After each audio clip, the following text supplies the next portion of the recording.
हमारे साथ इस समय आलोक रंजन साहब हैं, शिक्षा नीति को लेकर के एक प्रोग्राम में आए हुए हैं, इनसे हम बात करेंगे। सर सबसे पहले तो सर आपको स्वागत है। धन्यवाद, बहुत बहुत धन्यवाद। शिक्षा नीति को लेकर के लगातार sir government of India sir work कर रही है, यूपी सरकार भी वर्क कर रही है, लेकिन सर कुछ ग्रामीण क्षेत्र हैं जहाँ पर एजुकेशन पॉलिसी तो वर्क हो रहा है, लेकिन कई ऐसे प्लेसेस जहाँ पर जैसे बच्चों की बात करें, जो महिला लड़कियाँ जो है वो नहीं पहुँच पा रही हैं। इसके लिए सर किस तरीके का इनिशिएटिव और किस तरीके का वर्क? देखिए, अब मैं समझता हूँ समाज में एक जागृति आ गई है, जागरूक हो गए हैं लोग और वो चाहते हैं कि उनके बच्चे पढ़ें, और विशेष तौर पर लड़कियों की शिक्षा के बारे में भी माँ बाप जो है वो चाहते हैं कि लड़कियों को पढ़ाएं लिखाएं। तो ये एक अच्छा परिवर्तन आया है लोगों के दिमाग में, लोगों की सोच में। पूरी तरफ से शासन की तरफ से भी पूरी कोशिश हो रही है, कई वर्षों से कोशिश हो रही है कि निरंतर महिलाओं की शिक्षा को बढ़ावा दिया जाए और अधिक उनके स्कूल, रेजिडेंशियल स्कूल्स खोले जाएं महिलाओं के लिए, बच्चों के लिए। कस्तूरबा गांधी विद्यालय खोले गए हैं। कस्तूरबा गांधी विद्यालय पहले क्लास 8वीं तक थे, अब उनको बढ़ाया गया है, 12वीं तक का किया जा रहा है। ये तमाम ऐसे प्रयास हैं। फिर उनको संसाधन दिए जाते हैं, कभी साइकिल दी जाती है, कभी कुछ दिया जाता है, जिससे वो स्कूल आ सकें, पढ़ सकें। अब पूरा फोकस मैं तो ये समझता हूँ कि अगर महिलाओं की शिक्षा पर दिया जाए तो पूरे से समाज में परिवर्तन अपने आप आ जाएगा। जितने भी हेल्थ के, एजुकेशन के और विकास के इंडिकेटर्स हैं वो आगे बढ़ जाएंगे देश के। महिला शिक्षा इतना महत्वपूर्ण है। सर डिजिटलाइजेशन का सर दौर है लगातार। सर अभी सर प्रोग्राम में सर आपने सर नोबेल प्राइज़ की भी सर वहाँ बात होती है, लेकिन सर सबसे ज़्यादा अगर नोबेल प्राइज़ की बात करें तो अपने इंडिया में नहीं, जर्मनी जैसे कंट्रीज़ हो गई या बाहर की कंट्रीज़ में सर आ रहे हैं। तो सर कहाँ सर लूप होल सर मानते हैं, सर कहाँ सर वर्क करने की ज़रूरत है साइंस एंड टेक्नोलॉजी के क्षेत्र में? नहीं, साइंस एंड टेक्नोलॉजी में हिंदुस्तान अपना देश पीछे नहीं है आगे, और आईटी में खासतौर से काफ़ी काम किया हुआ है। तो अभी आप देखिएगा, जैसे ये विश्वगुरु एजुकेशनल एकेडमी आई है एजुकेशनल टेक्नोलॉजी में, इनके और भी लोग सामने आएंगे, कई लोग इससे जुड़ेंगे। तो टेक्नोलॉजी हमारे यहाँ है, बस टेक्नोलॉजी को हमें यूज़ करना है सही तरीके से, सही तरीके के प्रोडक्ट बनाने जो गाँव तक,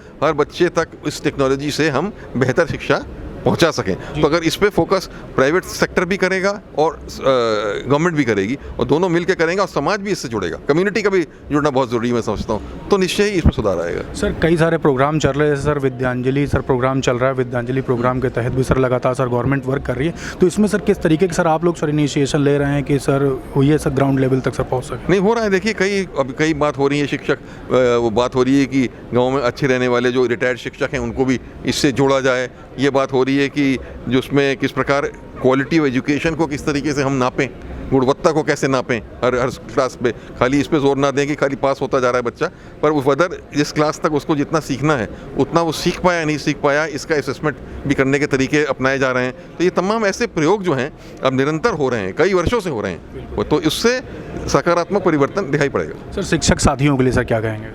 शिक्षक साथी भी एक अच्छा पहल है जो उन्होंने अभी सामने रखा है कि जो रिटायर्ड शिक्षक हैं वो मेंटर की तरह काम कर सकते हैं। स्कूल के मेंटर मतलब एडवाइस कर सकते हैं, मार्गदर्शन दे सकते हैं। तो जो भी अगर मार्गदर्शन देते हैं, पॉजिटिव मार्गदर्शन देते हैं, तो इससे बेहतर मिलेगा परिणाम। सर लास्ट में सर फ्री एजुकेशन को लेकर के कई सारा ऐसा सारे गरीब तबका जिस तक फ्री एजुकेशन की सर बात हो रही है, लेकिन सब पहुंच नहीं पा रही वहाँ। फ्री एजुकेशन तो मैं समझता हूँ देनी चाहिए, और महिलाओं को विशेष रूप से मेरा यह समझ है कि उनकी तो शिक्षा पूरी तरीके से सरकारों को फ्री करनी चाहिए, और जहाँ तक हो सके मतलब जो गरीब तबके के बच्चे हैं उनको उसकी कोई पेमेंट ना करना पड़े। ये गवर्नमेंट का, सरकार का, किसी भी सरकार का या सबका प्रशासन का दायित्व है। Thank you very much. ये हमारे साथ आलोक रंजन साहब थे जो लगातार शिक्षक नीति को लेकर के बात कर रहे थे, कई सारी बातें हमारे बीच में रखी। कमेंट बॉक्स में लिख करके बताएं कैसा लगा और आपको, और ये वीडियो जितना ज़्यादा हो सके शेयर जरूर करिएगा। मैं हूं क्षितिज कांत, कैमरा पर्सन शुभम के साथ। धन्यवाद।